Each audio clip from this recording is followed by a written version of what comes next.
What's going on, people? So I'm scrolling YouTube and I see that Tasha K did an interview with Will Smith ex-assistant, right? And the ex-assistant was saying that he walked in on Will Smith and Dwayne Martin, right? Doing the buck naked, doing the buck naked, right? So old school artist MC Shan had came out a long time ago, telling his story about the music industry, saying that he was up first to get the Fresh Prince of Bel-Air, but Benny Medina, who was one of the creators of the show, uh, didn't give him the part because Benny Medina allegedly came on MC Shan and MC Shan wasn't going for it. So after MC Shan wasn't going for it, he didn't get the part, and uh, his career went downhill from there, right? A lot of people was giving him backlash and didn't believe him. But I'm gonna tell you something. The day that I knew that I might never make it in the music industry, I have my own story. This absolutely happens. So for all these artists that you guys be looking up to, uh, thinking they the hardest niggas in the world, a lot of them do get to be the hardest niggas in the world because they've been violated. They've been touched in that way. And I've seen it firsthand. No, a motherfucker ain't touched Tony Red. Definitely not. But I have been in a situation to where if I would have did one thing, it probably would have took me somewhere else other than me, still just doing music locally and stuff like that. Even though I've been on tour independent, with an independent company, not no big major company, but I've been in front of the record label. And a lot of people don't know that. You know what I'm saying? They just see me putting music out and all this type of stuff. And probably just say, oh, yeah, he's just a local nigga from the city. But no, I lived in Virginia. I lived in Atlanta. I've been around. So I'm going to tell you my story. I was at the doctor's office one day in Virginia, Norfolk, Virginia, to be exact, with one of my kids. And I go outside, I think I was smoking a black or something like that. And the guy come out and got on the badge that say Fox. It was like a Fox Studios badge. That was the first red flag that I had seen. Come to me, approached me. He said his name was Bunny Forbes. Bunny Forbes. If anybody has ran across Bunny Forbes, get the fuck away from Bunny Forbes. So Bunny Forbes was like, well, what do you do? And, being an artist, you quick to want to tell somebody, that you're an artist because what you doing it for? You want recognition. You want to prove that, you good at your craft or whatever like that. And I wasn't even good back then for real. Like I had potential, but I wasn't good. So I told him whatever. He was like, hey man, I'm a manager around here. Bro, I ain't being funny or none of that, but you got the look, you know what I'm saying? He was like, let me hear some music or whatever and let me check you out.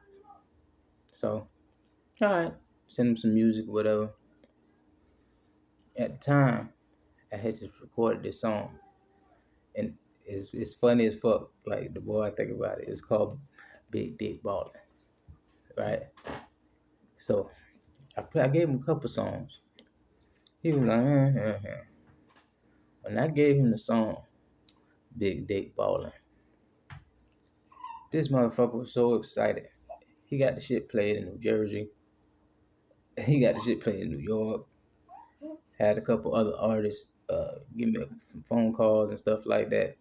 They probably had been violated already, you know what I'm saying, playing into his little game or whatever. But it was a artist in Virginia Beach. Excuse me, Daddy. Oh, excuse me, man. It was an artist in Virginia Beach.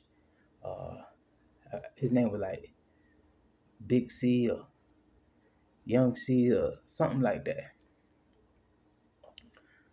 Now, I'll tell you later about him.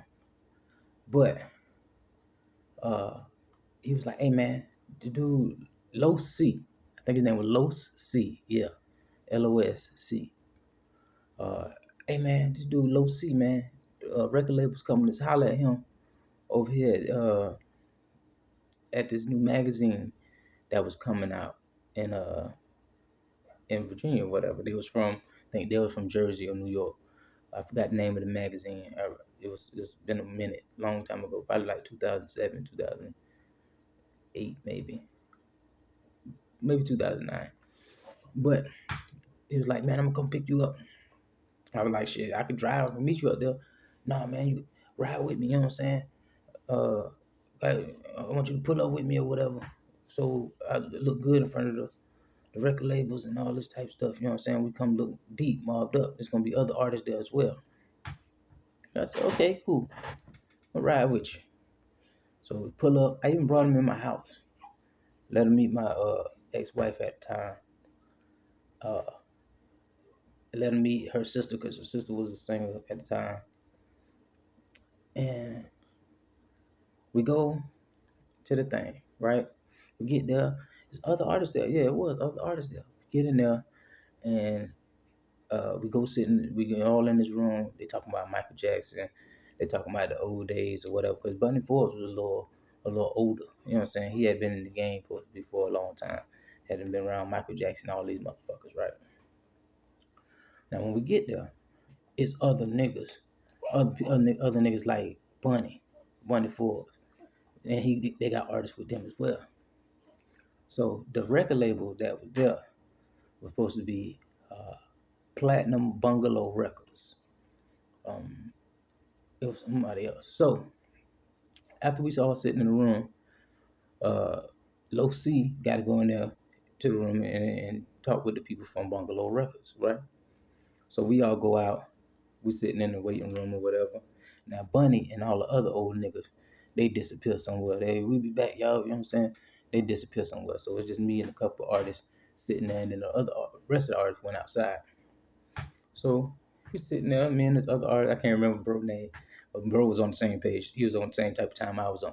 You know what I'm saying? So we just look at each other like, what going on? You know what I'm saying? So 20 minutes go by, the representative from Bungalow Records come out the room, shaking his head.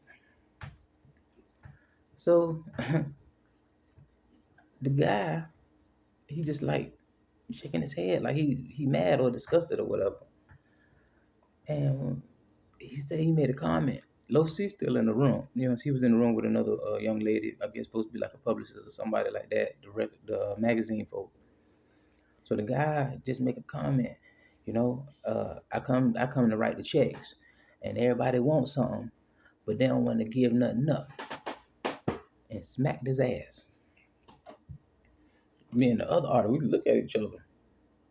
Like, I could tell bro was like thinking the same thing I'm thinking. Like, boy, that nigga get any closer over here making comments like that, we gonna beat his motherfucking ass.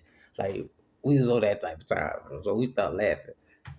We get up, we go outside, we leave Low C up in that motherfucker. So we go outside and there's other artists out there already. So they playing records and shit like that. And I was like, shit, I got a record, I play my record. And they listen. Like I say, I wasn't all that good back then, but I had potential. They was like, hey, well, you different. Like, you got your own style or whatever. So we all get to start talking. You know me. I'm a Gemini. I'm gonna call it what it is. I'm gonna say what I gotta say. So I'm like, hey man, wow, old boy come out the room with low C talking about everybody wants something. He here to cut the checks. But don't nobody want to give some shit up and smacked his ass. So the other artist that was already out there, they looking like, what? He was like, talking about the bald head nigga. Man, I came with him. I've been here with him this whole weekend. So me and the other nigga, the other artist, we look at each other like, you done been with this nigga all weekend, and this nigga making comments like that. So we ain't trip, we ain't say nothing. So everybody just looking funny, looking around and shit. So here come Bunny and the other old niggas who supposed to be the managers and shit. Now I didn't say nothing to Bunny because I wanted to see what he was gonna say. So gave other homie a dap. I ain't dap none of them other niggas up. Got to call Bunny, let Bunny take me home. So I get home. Bunny was like, "Hey man, see this how it work, man. This how the business." He talking like it was a good experience. You know what I'm saying? Like I was supposed to be impressed or some shit. So I go home. About 2 weeks later, I get a text from Bunny. This ain't no normal text. It was like, "Hey, what's up? Uh, we gotta go hang out." So I'm like, "Nigga, what? Like hang out? What you talking about? We go to the club?" Nah, you come over to I come pick you up. I'm like, nigga, why you always want to pick a nigga up first off? And I got my own motherfucking towel I just got. Right? So I'm like, what's going on, nigga? He was like, yo, I really fuck with you. I see your potential, man. Like, but I want to kick it. And I'm like, come to the house, nigga. Like, what's up? What you trying to say? He's like, nah, I want to kick it. Like, I want to take it there with you. I want to get there with you. So I quit the texting. I called him. He wouldn't answer the phone. So I wrote the nigga back. I said, hey, Money, I don't know what kind of fucking shit you got on your motherfucking mind, but I ain't that nigga at all. No response. Okay. So the next day, I get a text back from Bunny. Yo, my bad, bro. I thought I was texting this other chick, and my phone name Tony. Tony with an I, not Tony with a Y. First off, my name Tony Red. Been Tony Red for a long motherfucking time. So when I told you my contact, it was Tony Red, and that's what should have been in the phone. So it shouldn't be no motherfucking mistake of who the fuck you texting, right? So I knew it was some bullshit. Now Bunny, remember I told you he got my record played in Jersey and in New York and shit. So Bunny had asked me for a little bread to help push it a little farther. I think I gave Bunny like $500 uh, when it first started to sign the contract that he could be my manager and shit for 2 years. So I said, you know what, Bunny? Yeah, I don't believe you. You know what I'm saying? I don't like. I just feel like you one of them, and I ain't one of them. Nah, man, you tripping, man. You tripping. I say, no, fuck you tripping, nigga. Give me my motherfucking money, or I'm gonna come fuck you up. So Bunny hadn't made a mistake.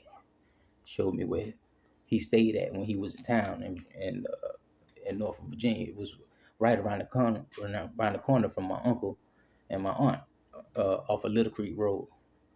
So I'm over there just so happened at the grocery store, the food line, and I see the car. So I waited outside to see if it was him, because I won't break his motherfucking jaw. I'm just gonna keep it real. Like I don't play like that. You know what I'm saying? So a woman comes out.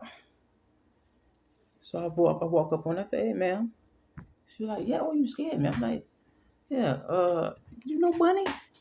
And she was like, eyes got big, like, uh, who's asking? I said, I'm Tony Red. She was like, oh, I heard about you, Tony Red. You got a nice song. I said, yeah, fuck all that. Where's Bunny? And she was like, what's wrong, baby? I said, ain't this Bunny car? Baby, this is my car. I said, oh, Bunny said this was his car. She said, baby, this is my car. What's going on? I said, Bunny got $500 of mine. She was like, baby, if he got some money from you, he doing what he supposed to do. I said, yeah, but I ain't heard from in the last 2 weeks. And last time I heard from him, he was on some flagrant ass shit. She was like, baby, I don't know what's going on. Please, I ain't got nothing to do with what's going on. Please don't hurt me. I don't want nothing, no problems. So I said, all right, cool. I know where he be at. So I waited one day. I went to scoop my little cousin, little Joe. Shout out to little Joe. Uh, he been locked up for a while, but that's my little cousin. And I took him with me. I said, cuz, I just need you to drive.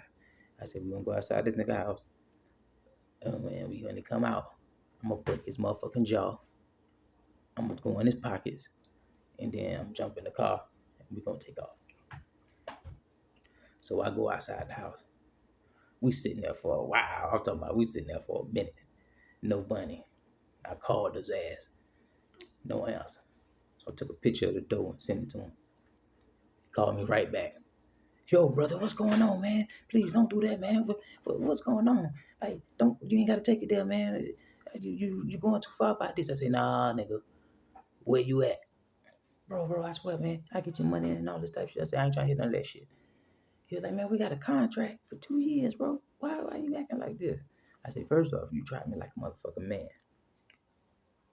So, long story short, I never seen Bunny again. I stopped making music for the remainder of that contract time because I was so scared that if I did make something, that this motherfucker was gonna get a piece of it. So I didn't make no music for a while. Man, that's when I knew that I might not never make it in the industry. And if you listen to my content now, you get a little more insight on why I make the content I make. Because a lot of these artists who be out here acting like they so hard and tough, they really just big dick balling. Okay.